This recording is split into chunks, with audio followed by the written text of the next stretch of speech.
తెలుగు తెలంగాణ జానపద సామెతలు. ఇది 137వ విభాగం. ఇందులో శృంగార సామెతలు 118వ విభాగం గురించి చెప్పడం జరుగుతున్నది.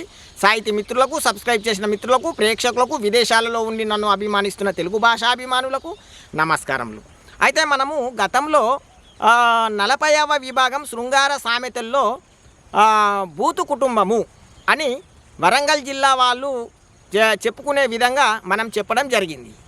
అయితే 55వ విభాగం శృంగార సామెతల్లో రీతోళ్ళింటి పిల్లను భూతోళ్ళింటికి ఇచ్చినట్టు అని కరీంనగర్ జిల్లా వాసులు చెప్పుకునే విధంగా చెప్పడం జరిగింది.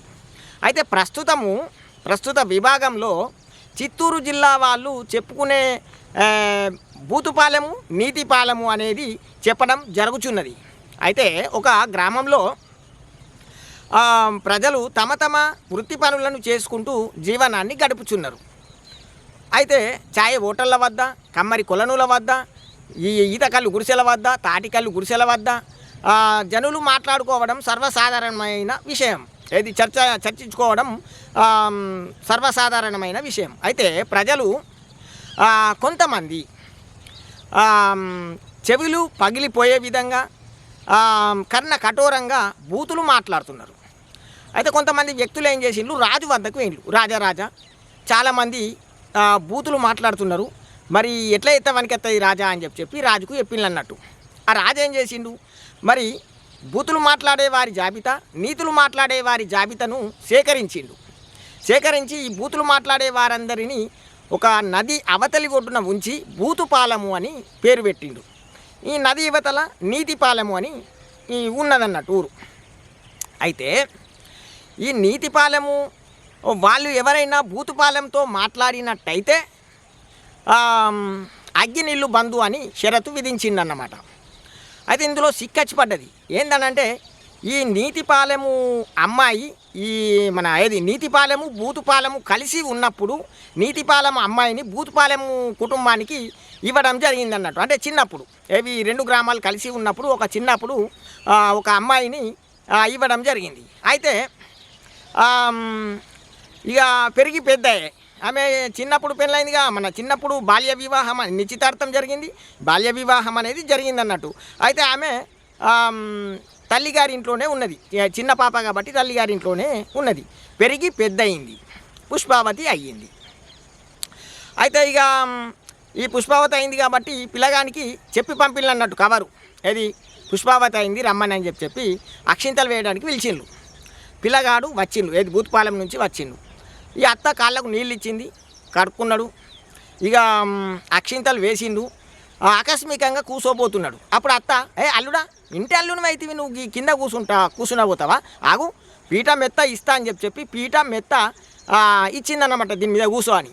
అప్పుడు ఆయన ఏమంటున్నాడు అల్లుడు, అత్త నువ్వు ఇచ్చే పీటనా, నువ్వు ఇచ్చే మెత్తనా, నా 4 ముడేసుకొని -2 కింద వేసుకొని కూసుంటే మెత్తగా ఉంటుంది అత్త అని అన్నాడు. ఏమన్నాడు, అత్త నువ్వు ఇచ్చే పీటనా, నువ్వు ఇచ్చే మెత్తనా, నా 4 అంటే డ్యాస్ అనేది మీరు ఊరించుకోవాలి, నా డ్యాస్లు ముడేసుకొని -2 కింద -2 కింద వేసుకొని కూర్చుంటే మెత్తగా ఉంటుంది అత్త అని అన్నాడు. అబ్బా ఇట్టి మాటలు విన్నా అత్త, అరే ఈ అల్లుడికి ఇట్లాంటి మాటలు మాట్లాడుతుండేంది అని చెప్పి ఆమె ముఖంలోని కళ చచ్చిపోయింది. ఇక భోజనం ఏర్పాటు చేసింది, భోజనం తిన్న తర్వాత తెల్లవారుజామున ఈయప్రాలు వచ్చిందన్నమాట. ఈయప్రాలు వచ్చిన తర్వాత ఈయప్రాలకు కాళ్ళకు నీళ్ళు ఇచ్చింది, మంచిగా పీట మెత్త వేసింది, కూర్చున్నది, భోజనం కూడా ఏర్పాటు చేసింది. భోజనం తిన్న తర్వాత ఆకు ఇడం వేసింది,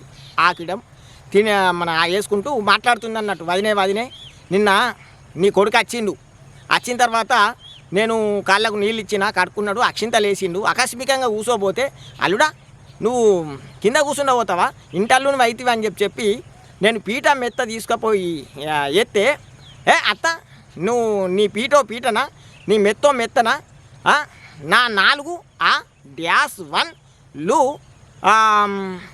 ముడేసుకొని టూ కింద వేసుకొని కూర్చుంటే మెత్తగా ఉంటుంది అని అన్నాడు. ఇది మాటనేనా, ఇది తర్వాయేనా, ఆయన మాట మాట్లాడే విధానం అదేనా అని చెప్పి అంటే ఆమె ఏమంటుంది, ఈమె నా పానమంతా కలకల అంటుందని ఈమె అంటే ఈమె ఏమని ఓదార్చుతుంది, ఏముంది వదినే అట్లా అయితే ఏంది, నీ ఇంటి అల్లుడేనా అంటే అంటే నీ ఏమైనా డ్యాస్ వన్ లు అంకరమైనయా అన్నది. అంటే అనంతియు అంటే అననితీయు వదినే ఇయ్యప్రాల అంటే అనంతియు ఇయ్యప్రాల నీ ఏమన్నా డ్యాస్ వన్ లు ఏమన్నా అంకరమైనయా నీ అని చెప్పి ఈమెన్నది.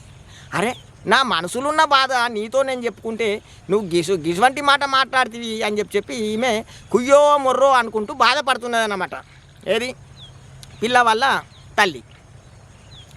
ఇక మూడో రోజున మన ఏది అన్న మూడో రోజున ఈ పిల్లగాని వల్ల చెల్లి వచ్చిందన్నమాట.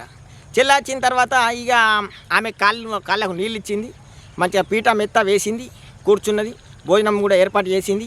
ఏర్పాటు చేసినాక ఆమె ఏమని చెప్తుందంటే, కోడలైతే కదా కోడల ఇంట్లో మీ మామయ్య అనిపాయే, ఇక నేను మీ మరదలే ఉంటే మీ ఇంట్లో ఓళ్ళు లేకపోయిరి, మొన్న మీ అన్న వచ్చిండు, మీ అన్న గిసుంటి మాట మాట్లాడిండు, నాకు బాగా బాధ అనిపిస్తున్నదో, మరి గిట్లా మాట్లాడిండు అని చెప్పి మీ అవ్వకి చెప్తే మీ అవ్వ కూడా గిట్లా మాట్లాడింది, ఇదే నా పద్ధతి మాట్లాడు, నాకు చాలా బాధ అనిపిస్తుంది, పానమంతా కలకల అనిపిస్తుంది, గట్లనే మాట్లాడతారు వాళ్ళు అని అంటే ఆమె ఏమంటుంది, అంటే అనని తీయు వాళ్ళ ఖాందాన్ గురించి వాళ్ళ జాతి గురించి నాకు చెప్తావా అత్తమ్మ, వాళ్ళు జడ్డుముండ కొడుకులు, వాళ్ళు జడ్డుముండ కొడుకాడు మా అన్నగాడు, వాళ్ళ ఖాందాన్ గురించి నాకేం చెప్పకు. అయితే మొన్న అత్తమ్మ వేసవి సెలవులు ఉన్నాయని పిల్లగాండ్లకు మన ఏది వేసవిలో బడి సెలవులు ఉన్నాయని చెప్పి పిల్లగాండ్లను తోలుకొని నేను ఏది మా తల్లిగారింటికి అయినా, మా తల్లిగారింటికి పోతే ఎండాకాలమే అందరూ ఆకిట్లా మంచాలు వేసుకొని పడుకున్నారు. నేను కూడా నులక మంచం తీసుకొచ్చుకొని బయటనే పడుకున్నా. రాత్రి అర్ధరాత్రి బాగా గాలి వచ్చి నా చీర ఉన్ను లంగా పైకి లేచిపోయింది. నేనేమో గాఢ నిద్రలున్నా, చీర లంగా పైకి లేచిపోయింది. ఆ అర్ధరాత్రి పిల్లి కాకిపెట్టే పిల్లి వచ్చి నా డ్యాస్ వన్ లీని నాకుతున్నది. ఏమవుతుంది అక్కడ, అర్ధరాత్రి పిల్లి వచ్చి నా డ్యాస్ వన్ ఇప్పుడు నా డ్యాస్ వన్ ని నాకుతుంటే మా అన్న చూస్తున్నాడు, మా తండ్రి చూస్తున్నాడు మంచాల పడుకొని ఆ పక్క పొన్ననే. వాళ్ళు సూ అంటే పోతుంది పిల్లి, వాళ్ళు సూ అనరు సా అనరు. అటువంటి జడ్డు ముండ కొడుకులు, వాళ్ళ జాతి అటువంటిది, వాళ్ళ ఖాందాన్ అటువంటిది.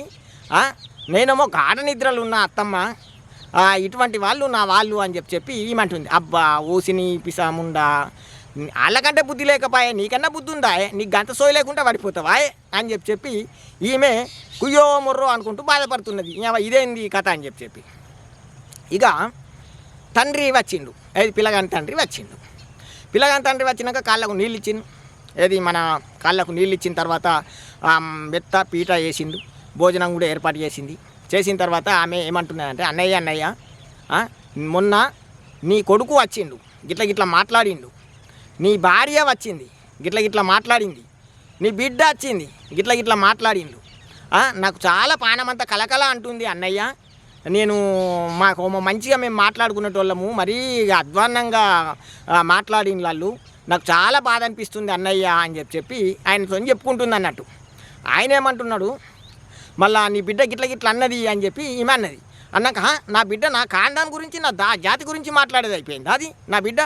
అయితే మొన్న మా బర్రె 15 రోజుల కింద బర్రె ఈనితే నేను పాలు విండిన, రాత్రి పాలు విండి, వేసవికాలం కాబట్టి నేను బయట మంచం వేసుకొని పడుకున్నా, ఇంకా నిద్ర పోలే కానీ ఇట్లా పడుకొని నా బిడ్డకి చెప్పిన, బిడ్డ ఇప్పుడే పాలు విండి తిని మరి అది దుడ్డెను మళ్ళీ కట్టేయు, లేకపోతే పొద్దుగల్లా మళ్ళీ పాలు ఇయ్యేది కదా, తల్లి దగ్గర ఉన్నది, ఆ దుడ్డను తీసి ఆ గడ్డ కట్టే బిడ్డ అని చెప్పి నేను చెప్తే నా బిడ్డ ఏం చేసింది, ఆ దుడ్డను తీసుకొచ్చి నా డ్యాస్ టూకు కట్టేసిపోయింది.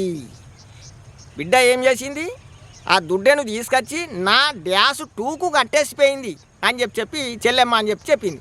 అబ్బా ఓ సినిమా ఉండ కొడుక, నేనేమో అనుకున్నా నువ్వు గిసింటోని అని చెప్పి నేను అనుకోలేనురా, మీరు అందరే ఉన్నట్టున్నారు, మీరు మారర్రా అని చెప్పి ఈమె అనుకున్నది అన్నట్టు. ఇక కుయ్యో మొర్రో అనుకుంటా మనసులో బాగా పడుతున్నది. మరి ఎట్లా చేస్తావనికి వస్తుంది అని చెప్పి ఇక బిడ్డకి చెప్పింది. బిడ్డ నేను నిన్ను అన్నా, నీ రాతని నేను కనలే, నువ్వు ఆడపిల్లవే, ఈడపిల్ల అయితే కాదు, ఆడపిల్లవే కానీ ఈడపిల్ల అయితే కావు. మరి ఎట్లయినా బూతు కుటుంబం వాళ్ళకి ఒప్పందం అయిపోయింది, నువ్వు బూతు పాలెంకు ఓవుడే. రేపటికి 11 రోజులు అవుతాయి. 11 రోజులు అయిన తర్వాత భోజనాలు ఏర్పాటు చేసిన తర్వాత నువ్వు పోతావు బిడ్డ అని చెప్తుంది అన్నట్టు. చెప్తే అవ్వ నా బావ దగ్గరికి నేను పోతా పోని అని చెప్పి ఏమన్నది. అన్న తర్వాత ఇక తెల్లవారి 11 రోజులు భోజనాలు ఏర్పాటు చేసిండ్రు. అందరు భోజనాలు తిన్న తర్వాత ఇక ఈమెకు మనసారా ముద్దించుకుంటున్నది. ఇక నా బిడ్డ అయితే మరి ఇక పోతుంది, ఇక నా బిడ్డ బూతుపాలయానికి పోతుంది, మరి ఇక ఊరు కట్టడి చేసిరి, అగ్గినీళ్ళు బంద్ పెట్టిరి, మరి నా బిడ్డ మళ్ళీ కనబడది అని చెప్పి ఆమె మనసారా ముద్దించుకుంటున్నది. గదమ ముద్దించుకుంటున్నది, నొసలు ముద్దించుకుంటుంది, ముక్కు ముద్దించుకుంటున్నది, చెంపలు ముద్దించుకుంటున్నది, భుజాలు ముద్దించుకుంటున్నది, కాళ్ళు చేతులు అంతటా ముద్దించుకుంటున్నది. ఆమె మనసారా ముద్దించుకుంటున్నది తల్లి తన బిడ్డను.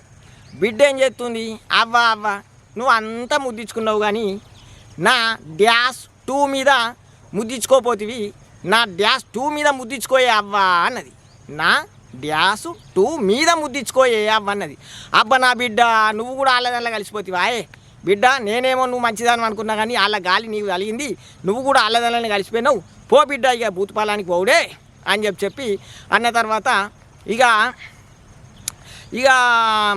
ఈమెమంటున్నది, అత్త అల్లుడా కొద్దిగా పైలం, నా బిడ్డ మరి కొత్త పిల్ల బాగా సీకులు తెలియి, నా బిడ్డను కొద్దిగా మంచిగా చూసుకో అల్లుడా అని చెప్పి అల్లునికి చెప్తుంది. అప్పుడు అల్లుడు ఏమంటున్నాడు, అత్త నీకేం బాధ, బువ్వ కూర అరుసుకునుడు మా వాళ్ళ వంతు, బువ్వ కూర అరుసుకునుడు మా వాళ్ళ వంతు, కూసుండి -1 చూడు నా వంతు అన్నాడు. ఏమన్నాడు, బువ్వ కూర అరుసుకునుడు మా వాళ్ళ వంతు, కూసుండి -1 చూడు నా వంతు అని చెప్పి ఈయన అన్నాడు అన్నట్టు. అరే ఈ దండం పెడతారు అల్లుడు మీరు ఓన్లీ, ఇక నేనేమో అనుకున్నా 2 చేతులు జోడించి మొక్కింది అన్నట్టు, ఇక ఓన్లీ మీ భూతపాలానికి మీరు ఓన్లీ ఇక యాలైంది అని చెప్పి ఆమె ఇక కొద్దిగా నా బిడ్డను మంచిగా చూసుకో అని చెప్పి 2 చేతులు జోడించి మొక్కిందన్నమాట. అంటే మన వాళ్ళు వివిధ సందర్భాలలో బాగా బూతులు మాట్లాడే వాని విషయంలో ఏం మాట్లాడుతున్నావురా, ఈయన తీసుకుపోయి ఆ బూతుపాలెంలో వాళ్ళే ఇవ్వరా,